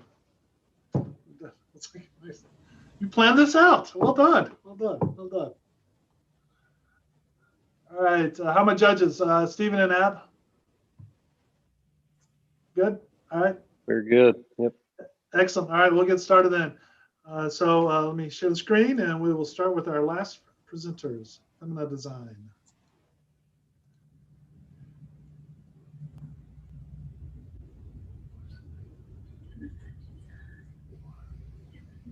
Hello, everyone. Thank you for being here today. We're Femina Design, a company for women founded by women. We are a startup company established in September of 2020 by 4 senior biomedical engineers. This is our first product. However, we intend to design other women's health products in the future. Here at Femina Design, our mission aims to improve healthcare for women by applying innovation and creativity to the field of biotechnology. Our company is developing a product to eliminate discomfort in the current mammogram technology. Our goal is to ultimately increase the percentage of women receiving annual mammograms, which will in turn increase the rate of early breast cancer detection. As of 2019, there were 82 million women in the United States over the age of 40, the age at which yearly mammograms begin. Only 66% of these women actually receive mammograms, as seen in the pie chart. This means that 27 million women in the United States are not receiving their yearly mammograms. This is a problem. The next graph shows the importance of a yearly mammogram, and that the earlier breast cancer is detected, the greater the likelihood of survival. These illustrations demonstrate the mechanisms of current mammogram technology. During a mammogram, the breast tissue is pressed between a paddle and a cold metal plate to create a clear image. Women frequently report skin stretching as a result of this compression. Additionally, women may experience skin tearing in extreme cases. As one can imagine, mammograms are generally uncomfortable and often painful.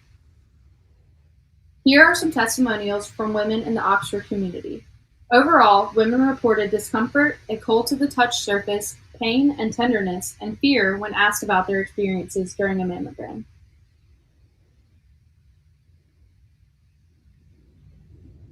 Looking at our market opportunities, the global market for mammography was $2.13 billion in 2019. The revenue forecast is projected to grow 10% from 2020 to 2030, reaching $6.3 billion. In the United States, 1 in 8 women will be diagnosed with breast cancer, making it the most common cancer for women. Breast cancer is the second leading cause of death in women in the United States. Globally, breast cancer accounts for 24.5% of all cancer cases in women.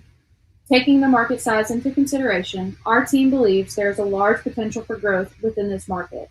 At this current stage in our development, we are aiming to first serve the United States market with plans to expand globally in the future. Our solution aims to increase comfort while being user-friendly. We plan to introduce thermal technology into an environmentally friendly single-use product. Our product will be an aftermarket addition to the current mammogram machine. Currently, our main competition within the United States is the company Hologic. Hologic has 2 products on the market that improve mammogram patient comfort, the MammoPad and the SmartCurve. The MammoPad is said to improve the discomfort of the mammogram by providing padding on the plate of the machine. The SmartCurve also reduces discomfort by utilizing a curved paddle. Neither of these products introduce a thermal element to increase patient comfort, which we plan to patent with our design. The goal of our product is to become the standard care in mammography. Our business model focuses on 3 main aspects: target market, distribution strategy, and principal costs. In terms of our target market, we plan to direct our product towards mammography and specialty imaging clinics. Our distribution strategy involves a tiered pricing model based on stocking order quantity size. The pricing model is currently being developed, as well as our venture into global markets. Finally, our principal costs are rooted in product materials, manufacturing costs, and marketing. We believe our product is designed to succeed in a rapidly growing market. Currently, we are seeking funding in order to continue prototyping our design. To reiterate our milestones, we intend to increase patient comfort and viability, obtain a patent, become the standard of care in mammography, and expand globally. Our company is also looking towards the future with aspirations to further contribute to the women's health industry. Thank you all for your time. We will now take any questions you may have. All right, excellent. So please, questions. Could you give us some more color on exactly how you plan to do this? I mean, what exactly are you going to do? Yeah, so basically when we talked to a lot of women, one of the main things that we heard was that while it is painful and there's a lot of discomfort, a lot of the discomfort comes from the rigidness and the iciness of the machine. And so we wanted to implement, so think about kind of like a heating pad that you would use to relax your muscles, that kind of thing. We can't really disclose the exact details of what we're using because it's not patented yet, but we are.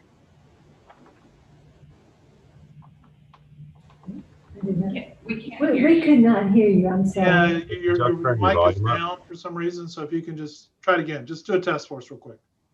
Hello, can you hear us? Yeah, if you can do a little bit louder, but you're on the right track. One more time. Better. Just speak real loud when you talk. Okay. Sorry. Go back to Jan's question, please.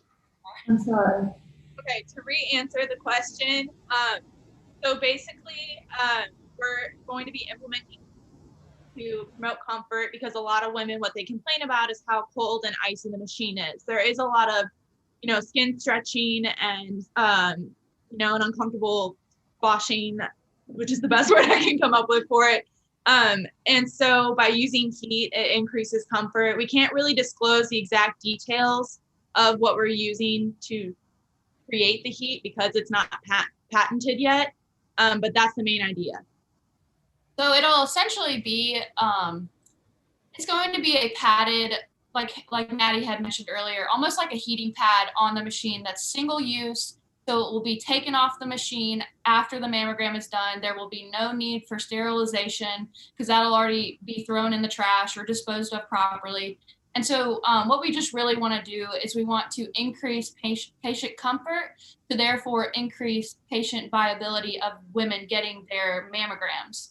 Because it seems to be, as we mentioned in our 5-minute pitch, it just seems to be a big issue within the United States that a lot of women are dying from breast cancer when they're not receiving their mammograms, and because when they receive their mammograms is too late in the game to be detected. So the chances of survival greatly increase when mammograms are held yearly and problems are caught before they go past being able to be saved.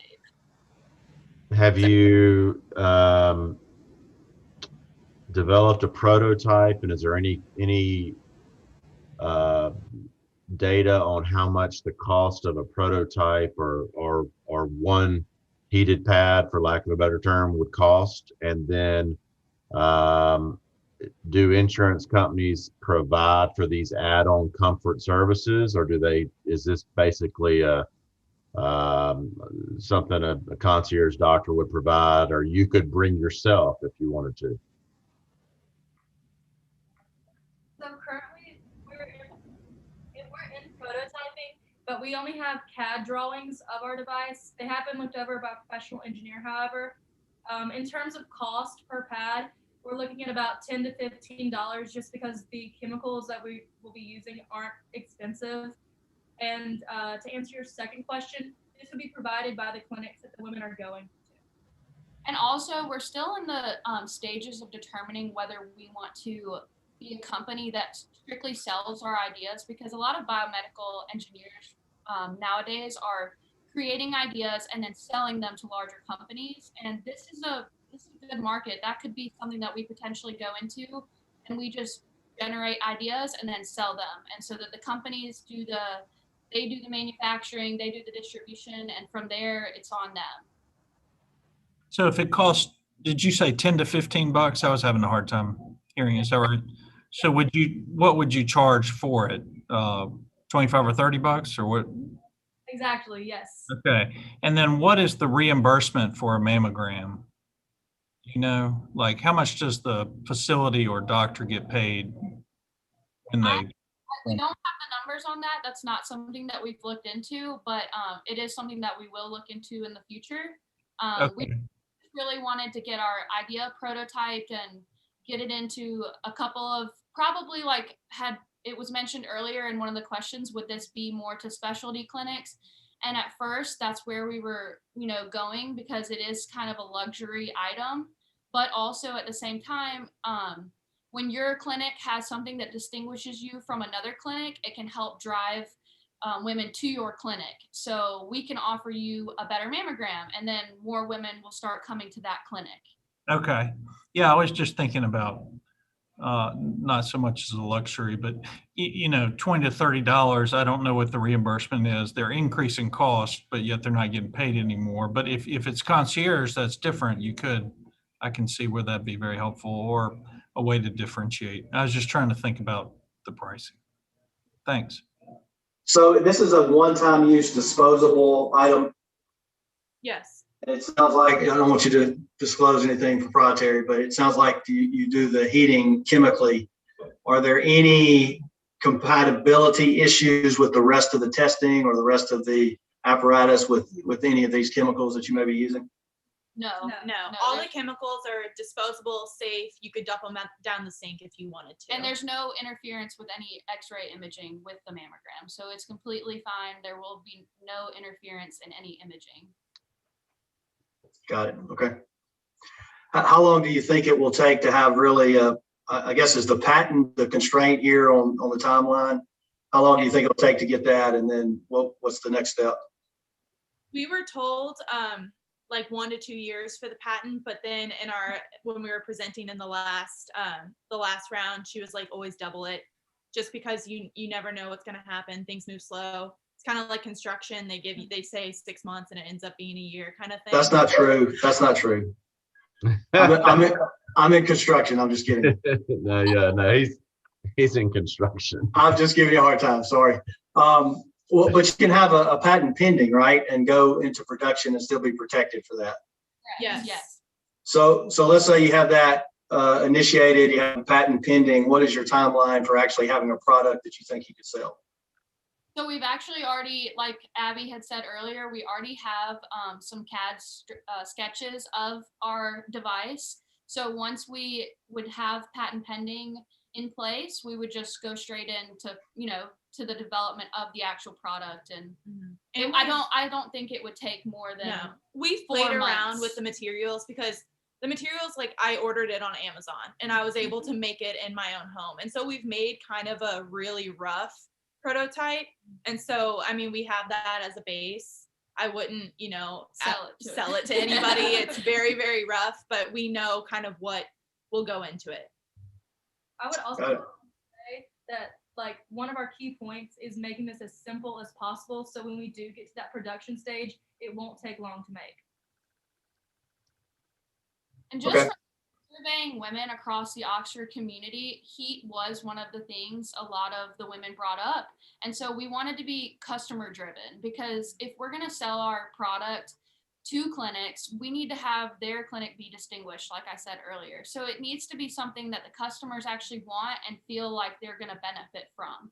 And another thing with the device we're creating, it will help in positioning of the breast. So a big issue too with mammograms is that they have to take multiple images because of patient discomfort and fidgeting around. So if the patient is comfortable from the get-go, we can get the images we need right off the bat and get them out of there as quick as we can.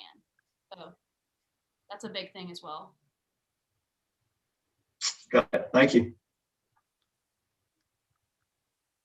Does any competitor in the market have this heating element to it, or it's all just kind of the pad that takes the really frigid cold away? They don't implement heating. It's just, like a layer of padding. Layer. It kind of gets rid of a little bit of the skin stretching and the tearing that's associated with it, but it doesn't necessarily get rid of the like iciness. that's with the machine. And how much does that sell for, that competitor's product? Do you know? We've not been able to get any numbers on that simply because they only sell them to like clinics. Yeah, Okay. we tried contact with a distributor of Hologic, which is our main competitor, and like Abby said, we weren't able to get it. So that was Okay, I understand. Thanks. Have you identified a manufacturer for your product? no.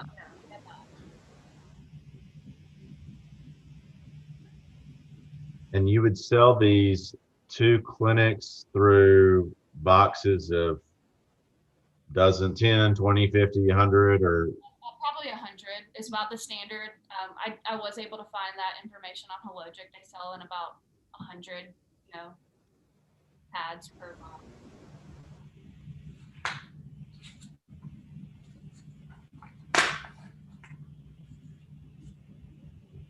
Any other questions? We got about 40 seconds left here on the Q&A. Any other questions? Okay. Feminine design, well done. Thank you very much. Good great work. job. Thank Work. you. Good work. All right. And so just to remind everybody, the next steps, we're going to go, let me take this off. So the next steps are we're going to go together. I'm going to get together with the judges. Rich and I are going to meet with you we're going to go to a waiting room or side room or however we call it here. And we're going to do that. And then we're going to come back. And for our contestants, remember, you have reached the finals of the Gillespie, so which means you're in the money round and you're going to be making money regardless. And so it usually takes us about, 10 to 20 minutes to come back. And we'll have that tell you how it all worked out. And for whatever reason you need to leave, we understand. But I will say this, it's pretty exciting, very electric, even over Zoom. So just hold with us a little bit longer, and we'll come back here with some more outcomes on that. All right. Thank you, guys. Thank you all.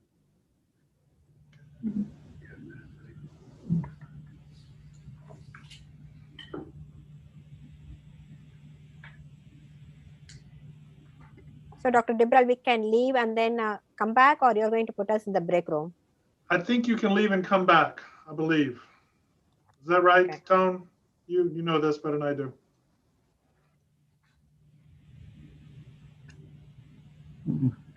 Dr. Dibral, would you Yes. mind taking the judges into breakout room?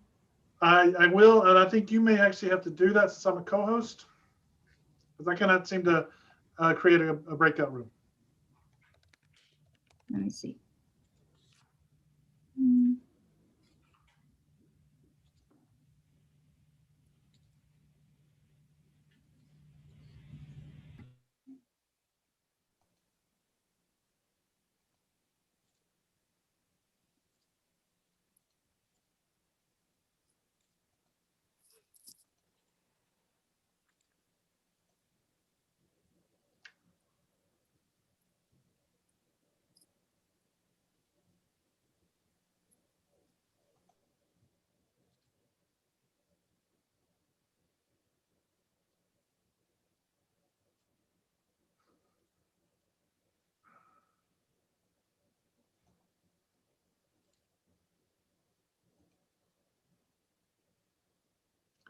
Tone, how's it going?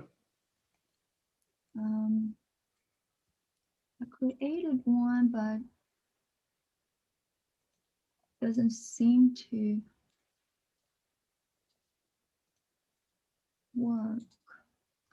Okay, in that case, we'll do the reverse. We'll put everybody in the waiting room, and we'll just stay here. So we'll do that like we did last time. All right, so I'm going to move everybody to the waiting room now, and we can just stay in here.